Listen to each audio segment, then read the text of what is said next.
क्या आप जानते हैं जंगल का सबसे खतरनाक और शक्तिशाली शिकारी कौन है? एक ऐसा जानवर जिसकी दहाड़ 3 किलोमीटर दूर तक सुनी जा सकती है, जिसकी एक छलांग लगभग 10 मीटर तक हो सकती है। जी हाँ, हम बात कर रहे हैं भारत के राष्ट्रीय पशु बाघ की। बाघ दुनिया के सबसे बड़े और ताकतवर मांसाहारी जानवर में से एक है। भारत में पाए जाने वाले बाघ को रॉयल बंगाल टाइगर भी कहा जाता है। इसके शरीर पर नारंगी रंग की त्वचा और काली धारियां होती है और हर बाघ की धारियां जो है अलग अलग होती है, बिल्कुल इंसानों की फिंगरप्रिंट की तरह। एक एडल्ट बाघ की वजन 200 से 300 किलो के हो सकती है। आखिर ये बाघ रहते कहाँ हैं? बाघ आमतौर पर घने जंगलों में, घासों के मैदानों में या दलदली इलाके में ही रहते हैं।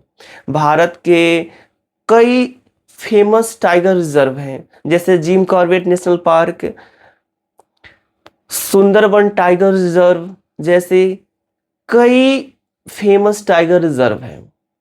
बाघ एक बेहद चालाक और शक्तिशाली शिकारी होता है।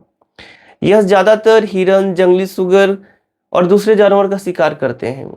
बाघ आमतौर पर रात में शिकार करते हैं और अपनी तेज नजर और मजबूत पंजों की मदद से शिकार को पकड़ लेता है।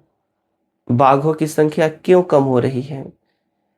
एक समय था जब बाघों की संख्या बहुत तेजी से कम होने लगी थी। इसके मुख्य कारण क्या थे कि जंगलों की कटाई तेजी से हो रही थी, शिकार कर ले रहे थे बाघों का लोग। अब बाघ को बचाने के लिए बहुत तरह के अभियान चलाए गए। साल 1973 में भारत सरकार ने प्रोजेक्ट टाइगर शुरू किए। इसका मुख्य उद्देश्य था बाघों की सुरक्षा करना, उसके रहने के स्थान की रक्षा और शिकार पर रोक लगाना। आज भारत दुनिया में सबसे ज्यादा बाघों वाला देश बन चुका है। बाघ क्यों जरूरी है? बाघ जंगल के इकोसिस्टम को संतुलित रखने में बहुत महत्वपूर्ण भूमिका निभाते हैं। अगर जंगल में बाघ मौजूद है तो इसका मतलब है कि पूरा जंगल स्वस्थ और संतुलित है। इसलिए बाघों को बचाना जरूरी है।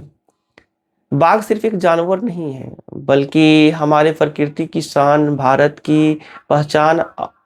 अगर हमें अपने जंगलों और पर्यावरण को सुरक्षित रखना है तो हमें बाघों की रक्षा करनी ही होगी। अगर आपको यह वीडियो पसंद आया हो तो लाइक करें, चैनल को सब्सक्राइब करें। धन्यवाद।